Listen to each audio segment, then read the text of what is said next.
Well, the Red Army, actually, it started in the 60s, but we didn't really know it as the Red Army. I'd say it all began when the skinheads come out, 68, 69. We called them the baldies, or the boneheads. But once they were skinheads, and the Stretford end had all the skinheads, it was en masse everywhere. The actual truth is the football itself was a bag of shite.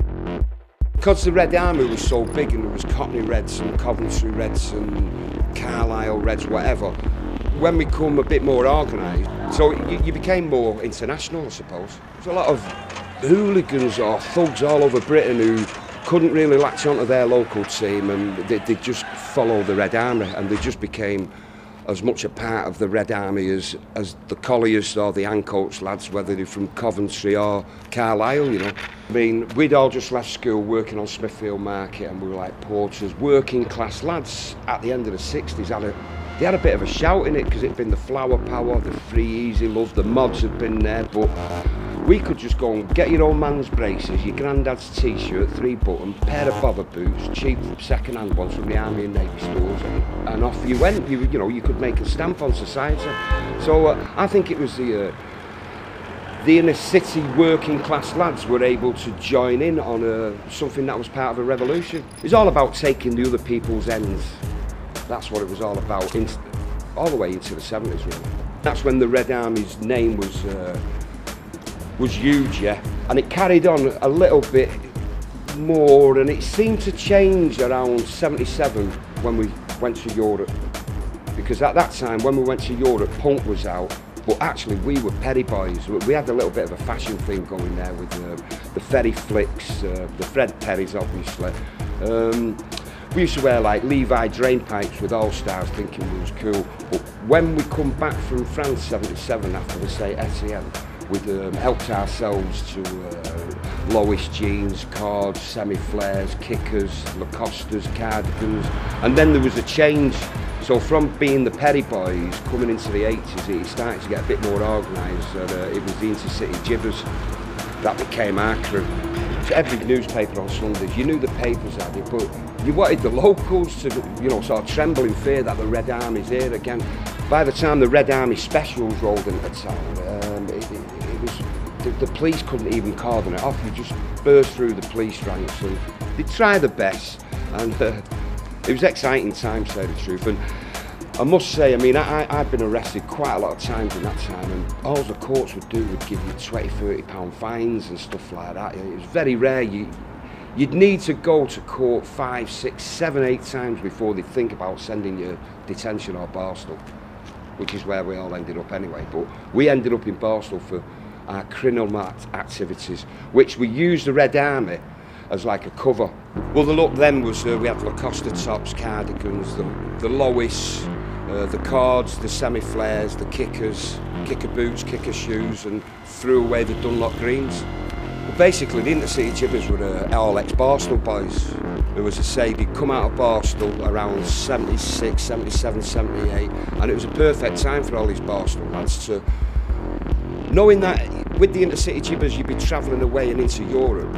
If you got in trouble and you ended up in court, you wouldn't be going to jail. Whereas if you stayed on your own patch and carried on doing what you was doing, you'd be doing Barstow, more Barstow, and heavy prison sentences. So there was a green light to travel away, rob, and it's not as dangerous while she was robbing in Europe, especially Holland, Germany and France. You know. No, saying France, certain parts of France are as bad as certain parts of Spain.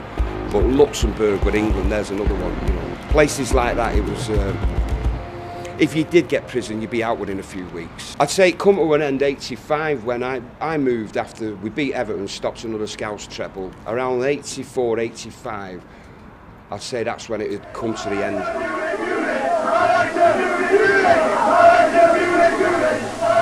Well, Leeds United have made no comments on those chants. The young Munich was, when we got to United, everyone used to sing Munich, didn't they, to United, Munich. So United, we just thought, right, we'll go into them, yeah, as Munichs. That was us. Every time we went into a fight, yeah, we was singing Munich, man, and they didn't know what the fuck happened. They didn't know who we was, where we come from, yeah. It was all on the state, yeah. You know what I mean? So the inner-city jibbers was coming through. They was already, so you already looked up to them, yeah. So that's the way it was. You wanted to be one of them. Going Man United, and being in the firm. It regrouped after we all got raided and all that, so all the raids collapsed. Then we all just regrouped, and then we was a major firm then. We just went anywhere. We done the business everywhere, yeah.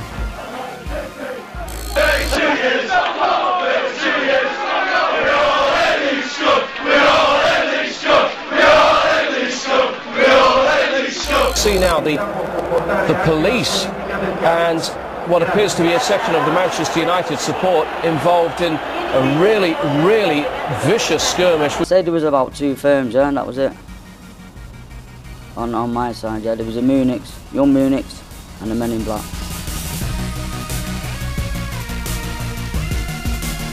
We just all started wearing black to the match, yeah. Coming on advantage there when the old bill come. No one knew who he was. We come from everywhere. We didn't know who he was. You can see the Manchester United crowd there, and at this point the friction starts. Even Roma, they come to Old Trafford at the end there, swinging, you know what I mean, doing anything they wanted, but United just took them at the end.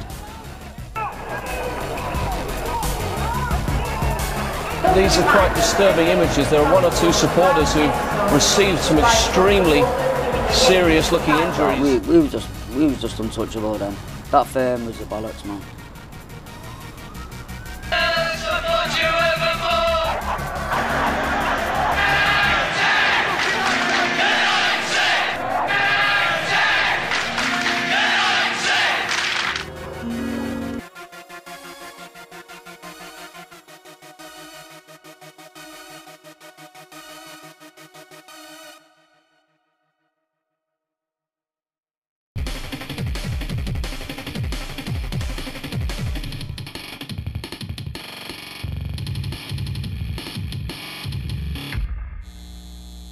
It's February 2010.